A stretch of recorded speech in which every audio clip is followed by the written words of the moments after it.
Okay, so the most important thing we deal with initially is scoping. Okay, so what it is exactly that you are planning to do. Uh, Typically, there is room, and it's good if there is some uncertainty about the outcome. So there is something that should transpire as you progress with the project, but actually, most of the activities we should be able to discuss, not necessarily set in stone, but really, really know what it is about. And in pretty much all the cases, what we get, if someone's coming, we'll let him. So typically, what happens in all the cases initially is that the scope is too broad. Okay, so we are typically going to look at getting to the specifics. What is it actually that you mean by certain terms? As a supervisor, I'll say a few things about myself just so you're prepared. I'm not the kind of head betting, oh, it's great, you're doing great, oh, it's great that you came again. I'm more of a critical, analytical thinker. So I will try to stimulate you by challenging you and highlighting the things that could be improved and all the rest of that. And also, what I will be quite keen on is the disambiguation of what you are proposing. Okay, so at this stage, most of the stuff I've been through the drafts, most of the stuff is somewhat ambiguous. There is a clear direction in the cases, but we really need to look at the specifics. That's the point. So, I hope you don't mind, but what I was planning to do is go through each one of yours drafts, kind of read through, such that you see the way to analytically, critically approach these writings. So obviously you learn from hopefully what I have to say about yours, but then also from each other's. And there is some overlap, so that might be worthwhile. Okay, so let's look at Oscar's first. So we have acoustic ideals for music recording studios. It says this report will endeavor to cover as many areas of study as possible within the confines of acoustics for music recording.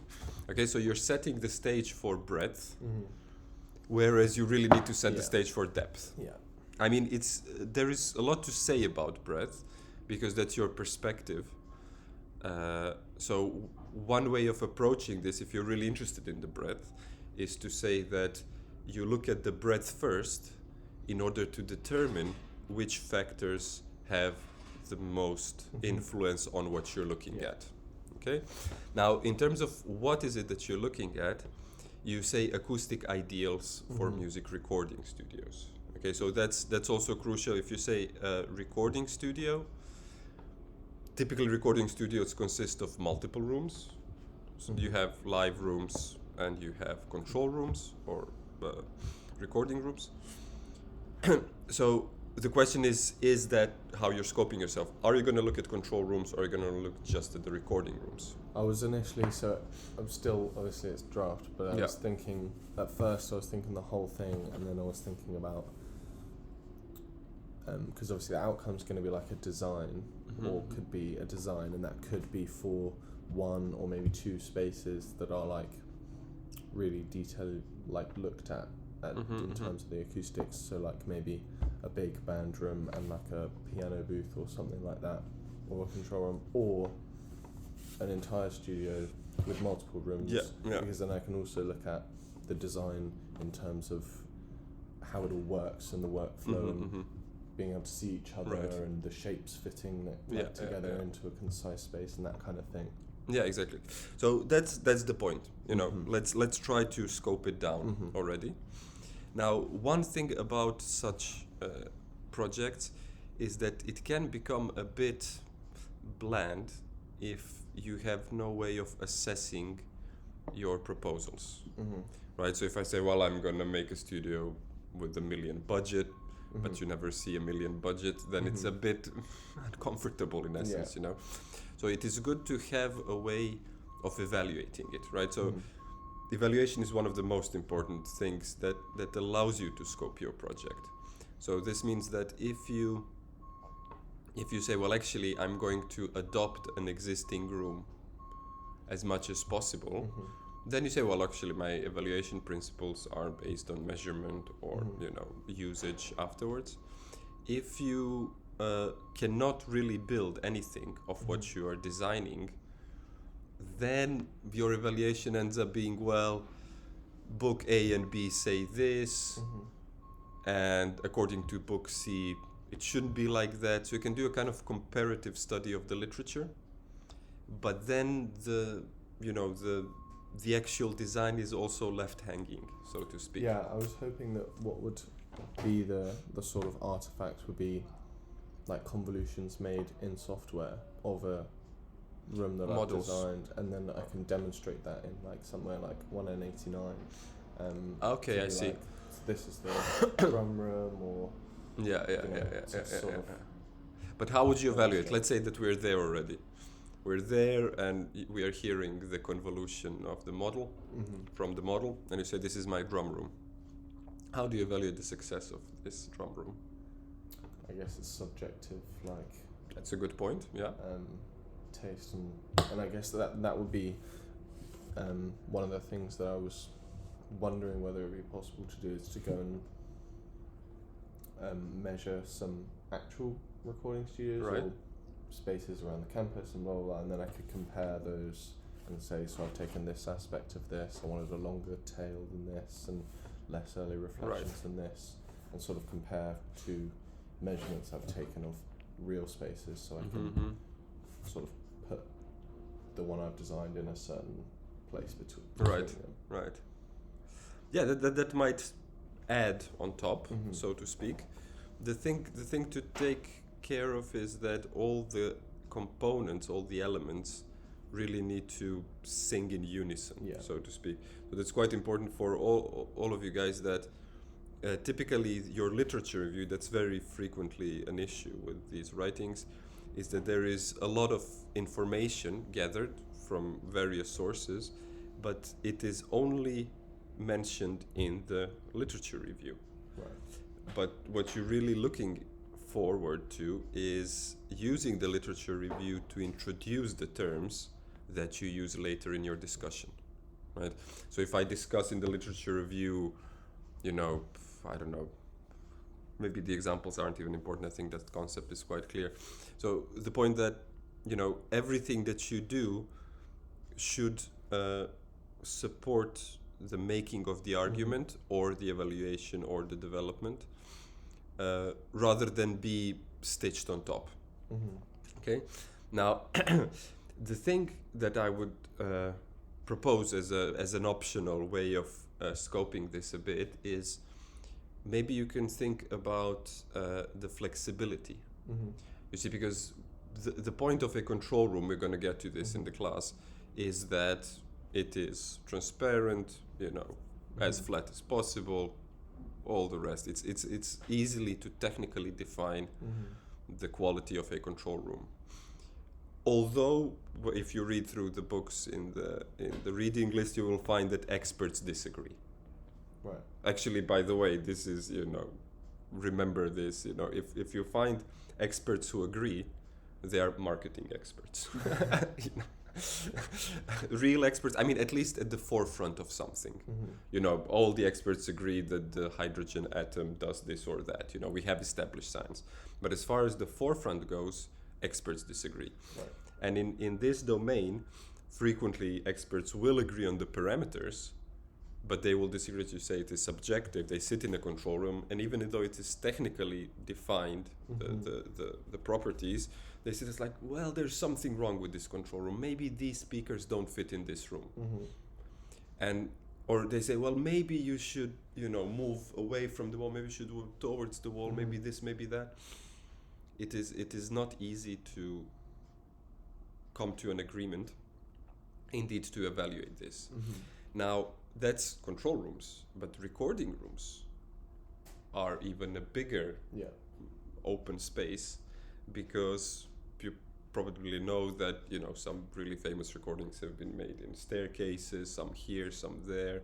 It's a really important interplay between the sound source, the room, the microphones, the positioning of everything, all of these things. Very frequently in control room, in recording room design, we talk about making the musician feel enveloped by sound, making the musician feel some sense of crucially, magically, whatever thing.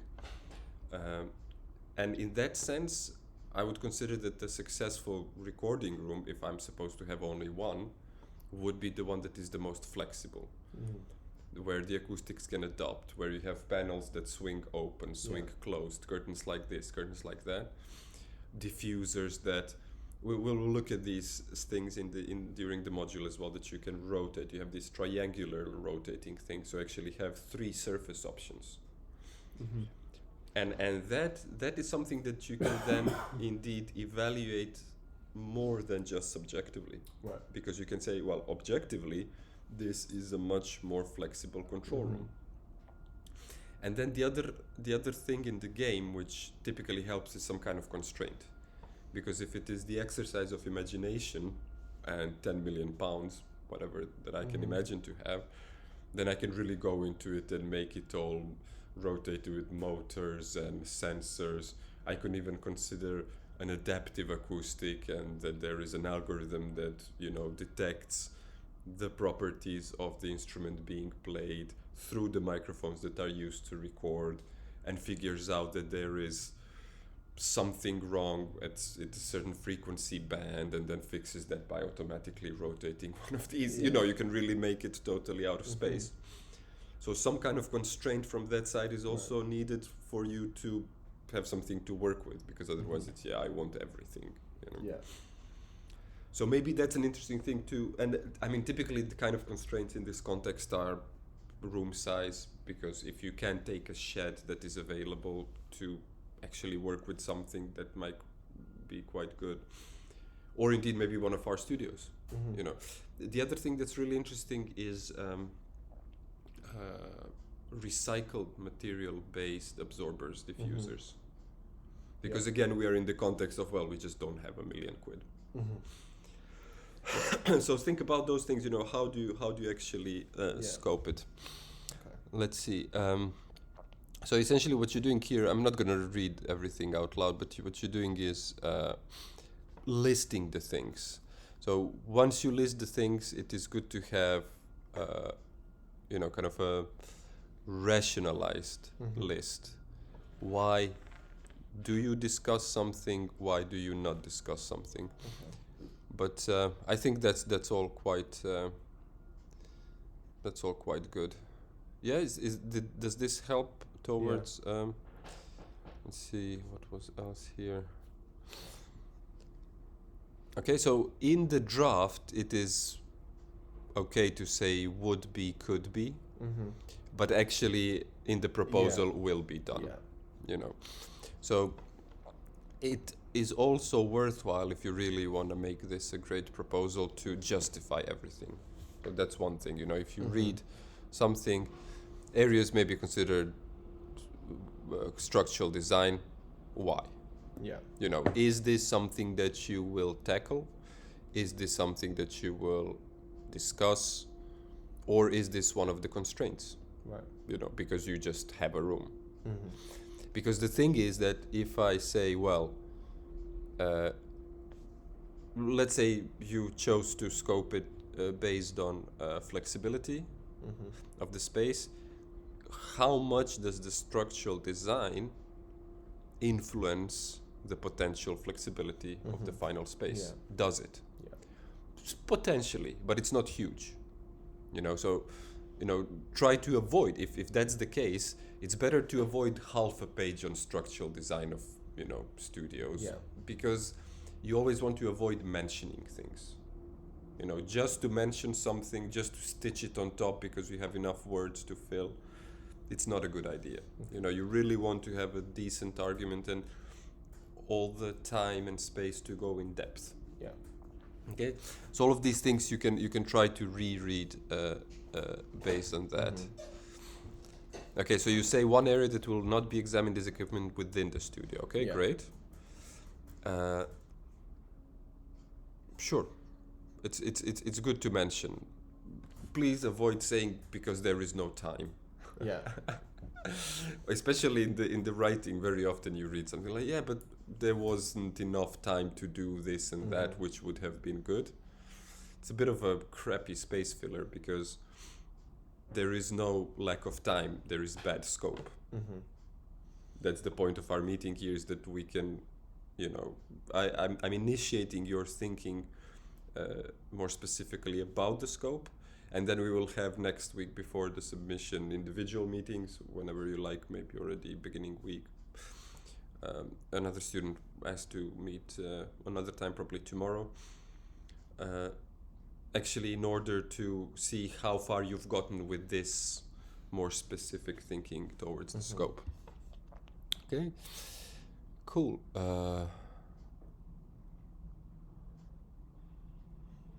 You see, so this is a bit of a problematic thing when you say whether the proposed design ends up as full multi-room studio facility.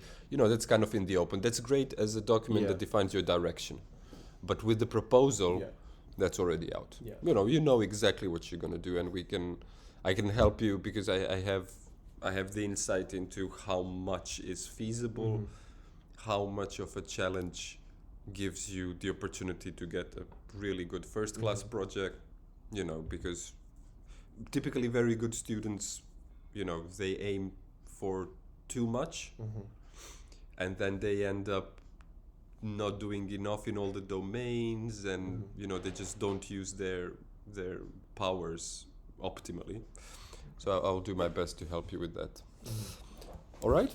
Is there any questions? Is there anything you would like to discuss about this, or you guys? Because I hope you're not getting horribly bored, but No. It's the point that you see the mode of thinking. So it's not just about, Zach said this. It's his advice. He's my supervisor. Of course, I'm going to do this. It's not this. It is about me proposing the ways of approaching this, thinking about these things. And I'll be most happy if you come back and say, well, actually, I've thought about this, but my opinion is that this and that.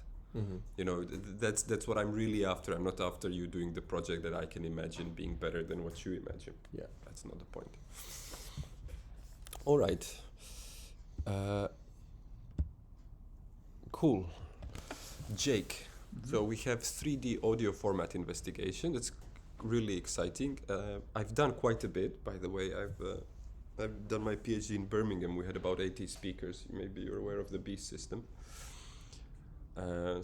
Which was 15 years ago, which was ahead of the time. We had like maybe 6-7 of us rigging for a full day. To set up a concert hall with 80 speakers. It wasn't. And the interesting thing there is that you actually have two main approaches. One is your technical approach, and the other one is a kind of an artistic. And people in Birmingham, led with John T. Harrison, are definitely subscribing to the aesthetic of spatial sound, which relates to the French Musique Concrète school. They have orchestra of loudspeakers and things like this. So, and it was a very interesting time because it was just when Scott Wilson arrived, who was one of the developers of Super Collider, a really technically minded person, and did coding of ambisonics, did coding of wave field synthesis, all the rest. And it's really interesting to see the clash of these two worlds, or indeed the symbiosis, because actually the technical approach typically evolves around the idea that, okay, I will have really accurate phantom sources, and I can place something anywhere I like. This is a kind of preschool level imagination, like I want everything, I have 1 million or 10 million or whatever. But actually in practice, at least from my experience, it's that you really want the ability to do variety of artistic impressions. So actually in the B system in Birmingham, we worked with rings of 8s, and we had close ring, distant ring, high ring, low ring. We had the diffuse ring, which was a ring of speakers pointing to the corner of the walls. Okay. we typically put a speaker in the dressing room if there was one. So the idea is, rather than having a technically as accurate as possible system, you have a artistically as flexible as possible system, because you have a piece of music or whatever, and something has to be really distant and kind of muffled or hardly audible or spooky. Well, you just play through the speaker in the dressing room. You know. So those are generally the two main approaches. So for what I remember, you are looking here at the technically inspired things. Like Atmos, obviously it's great news that the Room 89 will be finished quite soon. So my question is probably, how do you want to evaluate the success of this? Because what you essentially have is description of a research. And what we're really missing is the evaluation. So how do you know whether your research is successful or not?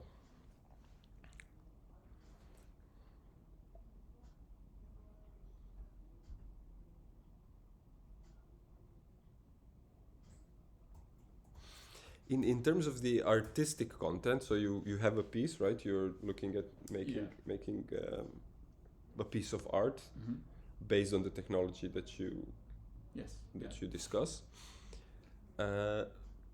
Typically, one of the ways to make it a bit more evaluatable is to come up with ways of comparing different things within your method. Okay. Right?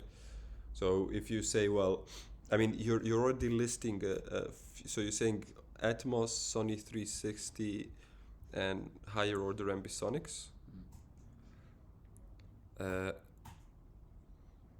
So I'm not sure about Sony 360. I think Atmos should be ready very soon. Ambisonics, have you worked with Ambisonics before? A little bit. Which platform? What did you use? Nothing really. It's more just like towards the Atmos side of things, and just like standard ambisonics. But yeah, because it's it's a bit broad. You could do a whole project just on Atmos, just on ambisonics, on the technical aspects. So if your focus, or what we're looking for, is to define what is the actual focus. If your focus is a successful piece, right, then these are the tools that you evaluate from that perspective. Right, so you say, well, in my piece, I want a rich texture. Okay.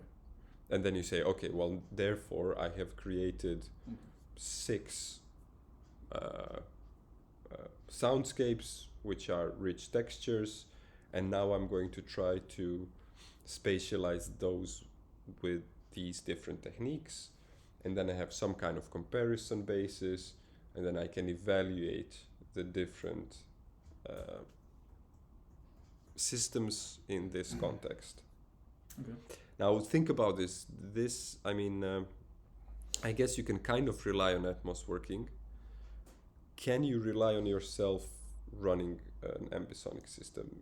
There's multiple pieces of software that will allow you to do that. Most of them, as far as I know, I haven't done it for 10 years pretty much. But back in the day, at least, you had to code. It wasn't open the box and here you go. You had to figure out the speaker distances. There's quite some papers. In fact, the main issue with ambisonics is the tightness of the sweet spot. Okay, so that again comes back to your main goal. So the main goal is really crucial. If you say my main goal is a piece, even that is not specific enough, because is it a piece for an audience of 20 people, or is it a piece for a person sitting in the sweet spot alone? If this is your question, or if this is the way you set it up, then immediately I would say, well, if it's for one person, do the ambisonics. If it's for 10 people, do the Atmos. Done with. You don't even have to try it, right? So think about, not just saying, well, there's, a list of things that I may do, and I will do a bit of everything. Try to avoid this. Try to think ahead, and because that's the point of the good scope. if you have a good scope, you can justify everything. It just trickles down with all the justifications. And if I ask you, so why didn't you try Atmos? I say, well, because it's for a person to sit in the sweet spot, and it is evident from early research that ambisonics is great if you are a single person in the middle of the studio. And that's what I'm aiming at, so I'm not looking at Atmos, right? Or if you say, well, actually, I'm looking to have a piece that could work as a trailer before some big movie plays in an Atmos theater, then you don't have to look at ambisonics, because no one's gonna sit around with you helping you install the ambisonic, run the ambisonic system in a theater, right? So that's why this scoping is so great, actually, because it just gives you all the justification. That's typically what is missing from most of the writings we go through. It's like, I'm gonna do this, then I'm gonna do this, then I'm gonna eat an apple, and I'm gonna go to, why? Why is this the sequence of things? Why is this a crucial component of your project? There's always a huge amount of whys that you can put behind everything. And obviously it's not the point of saying why we're not kids like that. But you can actually, if you learn to really think along these lines, you really pick out easily the whys that don't have an answer, right? So I'm not going to say ask why everything, but just go through those whys. So actually, that's what I'm suggesting is think of scoping it down. Think of the fact that if this is an artistic piece, that is your main objective, then steer it a bit towards that direction. If your main objective is to actually study the tech behind these systems, then your main objective is to compare these systems, and then you're probably better off using existing pieces for comparison, because it's going to take a lot of time to figure out the tech behind it and all the rest. So kind of see if you can scope it down and in which direction you would like it to go. Cool. Yeah? Yeah, makes sense. I mean, one thing is definitely, if you are you thinking of listening tests then, kind of getting people in there, or is that, what do you think about that? My original idea was to like try and create some sort of like system, like physically, accompanied with a piece or whatever you call it. But I don't, like you said, I'm not sure how I would evaluate that. But you mean set up a speakers in a room? Do you have a room? Do you have 20 speakers? No. Can you afford it? Maybe. That's tricky. I mean, if you said, well, yeah, actually, I'm, I'll borrow the money, or I'll do something. I really want 20 speakers. I have a big enough room, because to set up a room with the surround sound, in a way that you are evaluating your design, it's a great project, but it needs 20 speakers and a room. But so hypothetically, if that was achievable, how would I go about evaluating it? 'Cause I don't understand that part. I don't see that. Well, in terms of evaluation, you can evaluate it technically. You can actually measure things around. You can evaluate it perceptually. Okay. So in perceptual evaluation, it is crucial that you look at psychoacoustics. So there is in front of the listener, we can distinguish about 1 degree angle difference if something moves in front of me. At the sides, it's already about 15 degrees, which means that there is quite some ambiguity in terms of whether I can localize something or not. Okay, so you have a set of perceptual characteristics that you have as your kind of limit, and you know that you don't have to go beyond this limit, right? Okay. So you know that you don't need that amount of spatial detail on the sides, for example, as you need up front. Okay. Right? Then you can also go into, in a way, it's a kind of a flexibility. It's a kind of a similar thing in terms of how do you evaluate flexibility, because, it's like certain speakers are great for certain kind of music, for example. So you can kind of extrapolate that idea and develop thinking towards, okay, so what kind of spatial content is there audibly, and then actually get people to evaluate how they perceive this. You know, if they say, well, there is this content which is supposed to be explosive, exciting, enveloping, you know, whatever, get people to figure out whether it is or it is not, kind of get that thing. I mean, typically, for example, just to highlight, you know, kind of departure points with near field modern monitors, which these are actually the kind of speakers that do give you silky sound. So for example, that would be one way of evaluating the monitoring inside such a room, is to say, well, actually it is great for a rave because it's just in your head, it pumps, it has the power, you're enveloped, you're all this.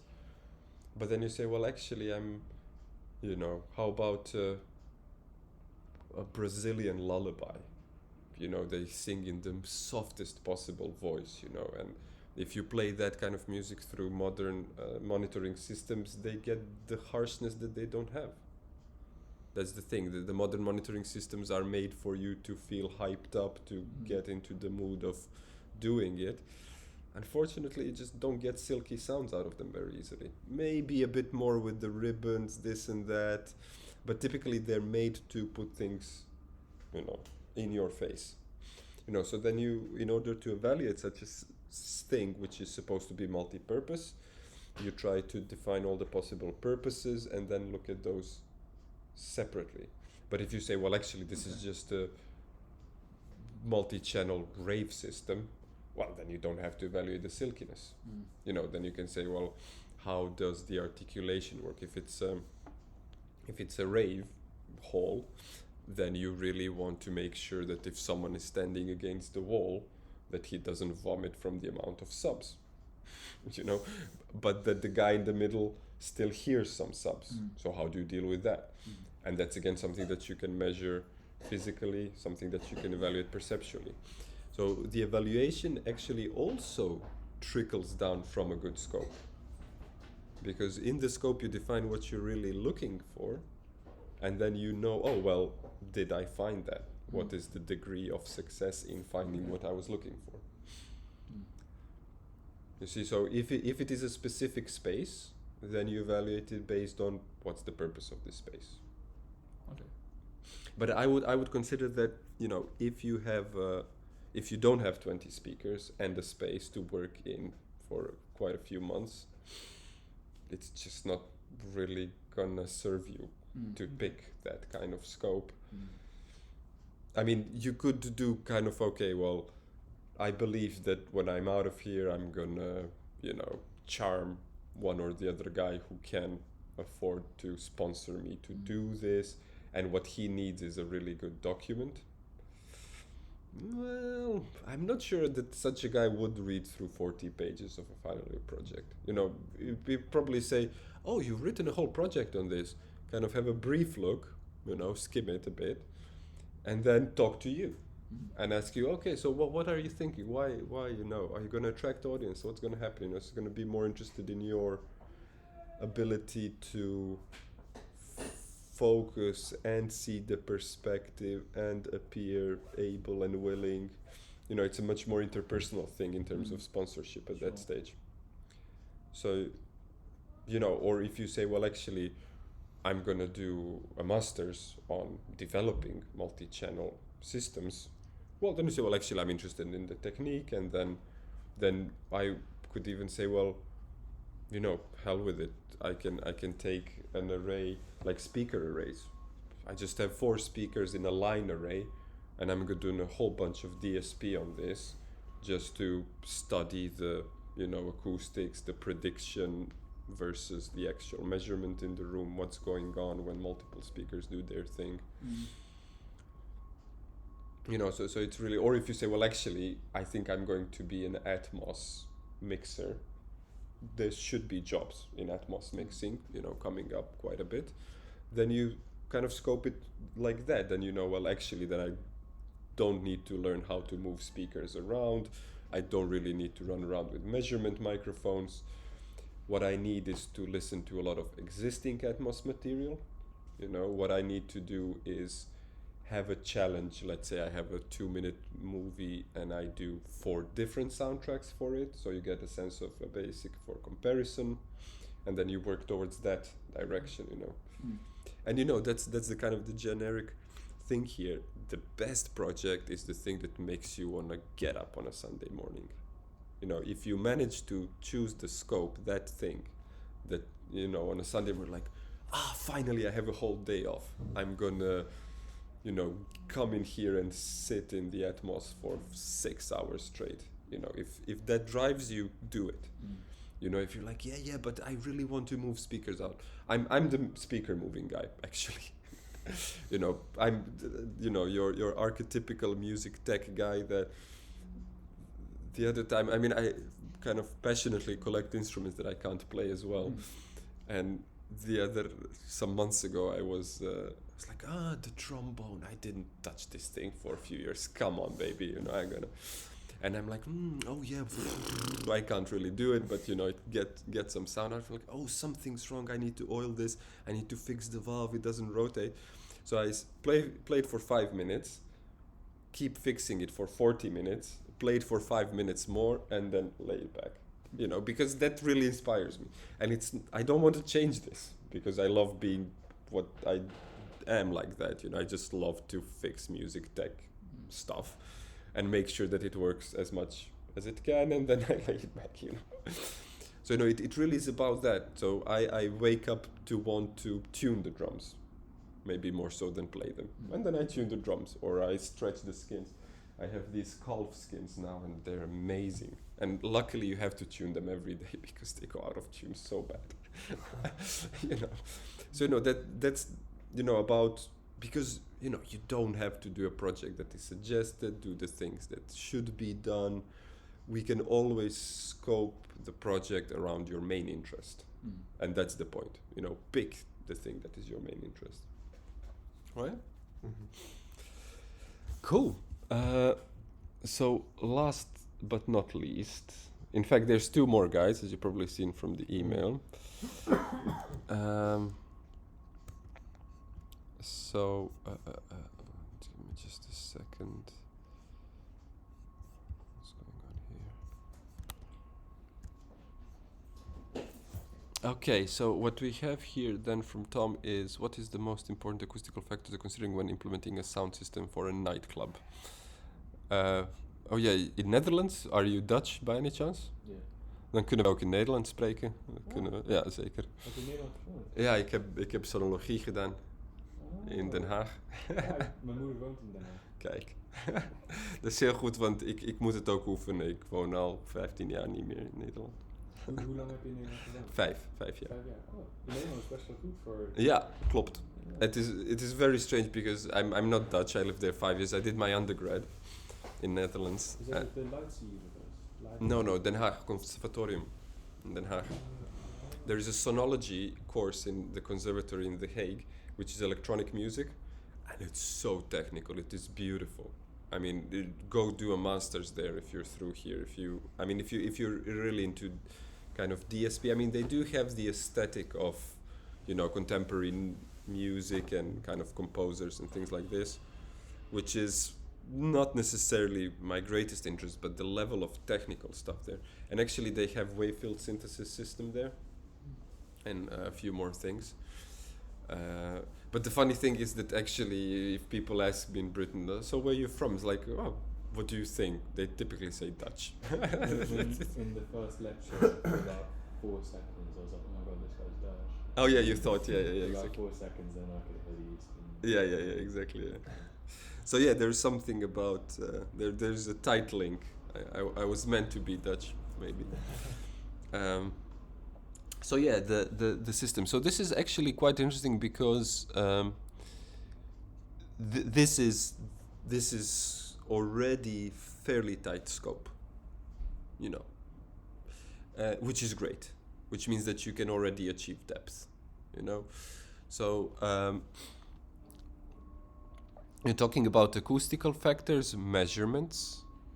Yeah, I Yeah. was thinking also, like thinking about actual the system specifications as well.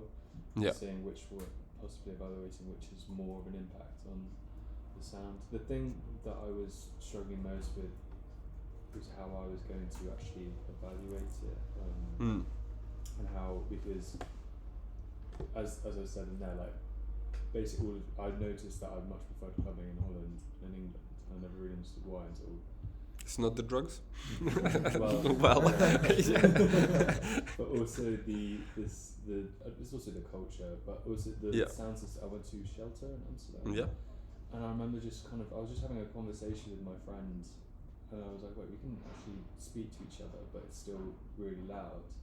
And that was a couple of years ago, and that, because I went in Bristol, there's a big rig culture of just, let's make it as loud as possible. Yeah. And I hate that. Because I remember in Holland, I was just really fascinated by how they managed to get this almost surround sound, but like, Yeah, really enveloping. Yeah. yeah, and I just really liked it, and I was like, oh, why is it that clubs in the UK can't really do Yeah. that? Yeah. From my experience, Bristol I think is particularly bad. Mm-hmm. Because then for a while I was saying, like, oh, UK clubs suck, the sound systems in the UK suck, but then I kind of did a bit of research into it, and I know the UK is quite good for Yeah. You may not commit that yeah. hasted conclusion or generalization. Yeah. In fact, one of the best sounds that I've heard in a club was back in Birmingham. They had a Function 1, and the guy was telling me, I knew one of the DJs, he's like, yeah, but I'm like, what the, how, it's amazing. And it was kind of possible to talk. I mean, you didn't have to shout in any case, but it was really full, enveloping. And he said, yeah, the guy was running around with analysis. He already back then, this was more than 10 years ago now, they actually looked at the room, they analyzed the room, and they adopt the system to serve that. I think it's great because you have, it's your scope, right? So if you think that you can see enough clubs, measure enough clubs, you might be having sufficient subjective evaluation just by saying what you hear. If you say, well, actually, I'm going to have access to only 2-3 clubs, and I will measure them and different positions with the speakers given, and that's probably few weeks worth of work. What's left? Well, then you probably need to say, well, actually, therefore, I'm going to go to multiple nights in this club, see how different DJs use these systems, talk to DJs, ask the audience, maybe have a more structural way of asking more people how they perceive the sound in the club. Maybe it's cultural as well. I mean, the British were always banging a bit harder. I mean, even gubber is played in a kind of it's not the kind of banging you can get in the UK. So what you say, it might be the culture that the people want it to sound like that. So you can also become a bit more philosophical, kind of anthropological there, because the question is whether your aesthetic preference is something that can be considered objective. I mean, in the end, if I'm the DJ and people are following me and coming to my gigs, it's because they like what I do, and I want to blast their ears bleeding, then it's likely that the audience that is here wants their ears bleeding, But if you are, cultured in a different way and you like things to be neat, ordered, organized, no excess, no madness, no people, being taken by ambulance, and, you don't want to trip on, left shoes and be covered in booze within half an hour, So it's also the clubbing culture as such that might be the defining factor. Because you're kind of implying that the sound here is worse. Yeah, that was going to be my original thing, but like, Yeah. what I was saying was that I thought that, but I want to see, and I suspect that it's not the case. I want to see the reason why. Yeah. Because, I do think it's worse, but I actually do think that's more of a cultural crowd thing. You know what I'm thinking? I'm thinking that it is actually tricky to subtract the DJ's intent from the equation. You see, and you can essentially always make a counter argument. So you say, well, this sounds shit. I'm used to doing that. It's a kind of a self-defense mechanism. It's like, that sounds shit. Fuck you. That's how I want it to sound. And then what? You actually can't argue against this, because if I'm in charge, I'm doing this, and you say you don't like it, well, go to another club. So it's very difficult to subtract the DJ's intent from this equation. What I'm thinking now is what could be something that is more easy to objectify is the ability of the DJ to assess the way things sound on the dance floor from where he is. You see, that might be a caveat that is something that you can research and actually maybe even quantify. You say, in this club, the difference between the dance floor sound and the DJ booth sound is huge, 35 something, whereas in this club, the DJ hears almost exactly what's on the dance floor. You see, because if you can define this, then you have subtracted the DJ's intent. Because then you can say, well, whatever the DJ wants, he can get it on the dance floor because that's what he hears in the booth. But if there is a huge discrepancy between what he hears in the booth and what plays on the dance floor, then it might be that people are hearing something which is rather uncomfortable, while the DJ's intent is not for them to hear it that way. You see, and then you have an objective thing, and then you also have an even narrower scope. And then you say, I'm not looking at, okay, how good is the sound in the club, which is a problematic and, difficult to define, shaky, flimsy. But you say, I'm going to look at the difference between sound quality and property of sound reproduction in the DJ booth versus the dance floor. And then you can do this fairly systemically in multiple places. And then you can add your little subjective or huge subjective piece on that. And you can say, well, actually, I had a sense that the DJ has no clue how bad it is. Or indeed, well, actually, I thought it might be that they just want to bleed ears. But at least you have this strong technical thing. Maybe something along those lines. But in any case, I think your scope is fairly narrow already, in the sense sufficiently narrow. Yeah. Right. I was most. I want to know why, like, what the precise reason why, because I think a lot of clubs in Bristol are.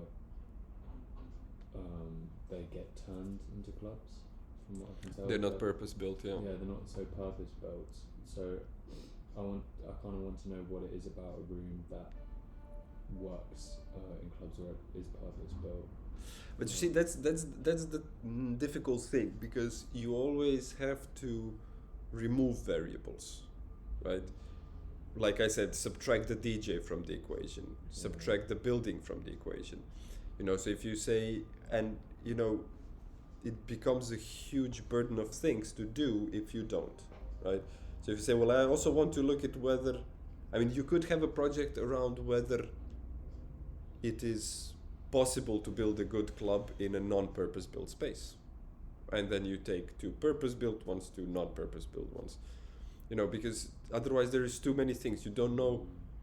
If you have a lot of ideas, it might be because of this, might be because of this. There's multiple options, but it's potentially too much to say I'm going to look at all these options. You know, pick a few of these and pick them cleverly based on what you have access to, right?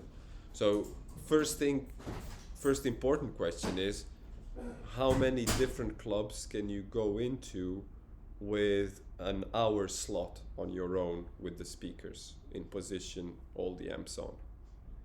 You know, because there's something to say about impulse responses and sine sweeps, but the conclusions you make from sine sweeps may not be directly translated to a rave. Also, the people in the... Also, when the people are inside, very good, very good. I think of doing both. Can you? Will you have access to? Can you get 200 people in the club No. for an hour while you play your range of things to test? So you really have to think about what's accessible. Put a big blanket in the middle.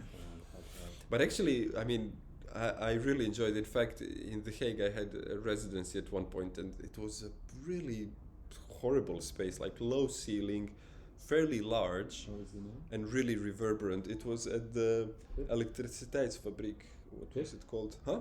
Pip? No, not Pip. It's more of a kind of contemporary. Grey space in the middle, but no, that's new. That's Gasfabrik. Gasfabrik. What is it called? It's Been to that one. it's not a club. It's more of a kind of contemporary performance space. But they had huge Martin speakers, PAs, and it was one of those places where I realized that actually to mix dance music myself, I prefer extremely loud shit speakers in a shit space. Really? Yeah, because that's the way I can make sure that the mix holds, or the music actually holds in any shit club, any shit environment. And that's something that you can, that could be another project. You know, how does the dance music evolve, and how well it sounds in shit clubs, because that has to do with music as well. I mean, if you have a good kind of late 90s minimal tech stuff, you can play it on the shittest speakers in the shittest halls, and it's like, yeah man, it does it, you know. There is very little layering, very crucially selected sound sources, a lot of room, a lot of space, quite a lot of reverb sometimes. It's the kind of music actually that's kind of my metric for dance music, is whether it fills the space or opens the space. You've probably been to a club and you go and says like, you know, it's suddenly it's larger than what it is. And then you can go into a huge club and it's like, oh, you know, everything is like pumping down on you and you feel really small, right? So that's another thing that might be interesting in terms of that. But you know, think about what you can do in the club actually. Likely you cannot have it with all the audience inside. Whether or not I mean, you know, it's up to you in the end. I'm just not sure how much, you know, very often we will have projects with spectral response graphs and a description of 3 sentences saying, well, there it is. What? You know, a spectral response is not a self-evident, you know, artifact. It is something you may be able to interpret well, and most people avoid that. It's not like, okay, so why is this peak there? Well, it's a bit like this. It's obvious that there is something wrong here or there, you know. So don't. I mean, it's good if you feel safe and kind of anchored by some technical content, but I don't think that is the pinnacle of such a project, that you get 5 graphs and this is what it is, you know, or you know, there's huge amount of variables, you know, including the culture, including, you know, the purpose built, including the speakers, the DJ. There's a huge amount of things. So think about what is the most to the point thing, and what is the thing that you actually can perform in a few spaces, and also think about how many spaces you have. because if you have more spaces, you can do less things. If you have fewer spaces, you can do more things. You know, so this kind of balance. You know, and also I would consider already in the proposal, think of program material. What is it that really shows? You know, do you have, you know, I would say pick some music which is inherently dense, difficult to stomach, you know, kind of too much, things that really need an excellent sound system to enjoy. And think of examples that are really sparse, really kind of, you know, crucially minimalistic, that could work in any space, that don't have long kicks, but actually rely that the space will be boomy. You know, that's the thing about a good dance mix. That's why I love to work in a horrible space with very loud shit speakers, because I can actually gauge how much I can expect from the space. You know, because that's the thing. I mean, if you're listening at moderate levels, and that's actually maybe another thing to consider. If you're listening at moderate levels, the space may not be as disturbing. But when you push it, then it's like, oh my God, this is a horrible room. You know, so maybe, you know, as a provocative counter argument, oh, well, it's not the room, it's not the system, it's not the DJ, it's the fact that they play it loud. Because as soon as you play something softer, you hear more detail, there's many more things to consider. Okay? Great stuff. So, yeah, from here on, Thursday is fine, but I think Thursday is your submission already, yeah? Mm-hmm. Yeah. Next week Thursday is the submission. Yeah. So before that, I suggest we meet individually. So you have my email, drop me an email. I'm around. In fact, I teach abroad in second semester. So in second semester, we will always meet online pretty much. But while I'm here, I'm actually open, free. And it is typically most crucial to set things at this stage. And then, you know, I mean, also worth noting is I'm unlikely to play a caring parent role. And like, oh, are you doing well? Oh, I haven't seen you for a long while. I trust you guys are fully grown genius people. I don't have an issue with this. You know, I'm here at your service at any time, but I won't really push you around to do stuff, or, you know. But I hope to inspire you and motivate you and get you to have the idea that I'm helpful. You know, because you don't have to come to see me just to be like, oh yes, well, actually in the last 2 weeks I was really busy and I had to do practical research in clubs and I don't quite remember what happened, you know. You don't have to make sure that I think you are. In fact, it's probably a bad idea to try and make me think you've done something when you haven't, because I'll probably see through that attempt and be like, okay, man, would you want a coffee then? But yeah, I mean, I hope you get a few good things to consider. And what I would also suggest, if you really are involved and motivated, before or as you ask for the meeting, send me the next draft. Yeah. Okay, because actually the draft is a bit of a, you know, side thing. It's not the main dish, and I'm not even worried about it. But it's good because it allows me to say specific things about you, what you've written. It allows you to oversee what you're doing. So, and then if you send me the next draft when you ask for a meeting, then by that meeting, I will probably examine it and critically acclaim it, and then we can get on from there. Cool. All right. Well. Awesome. Yeah. Well, thanks for coming. Thank Yeah. you.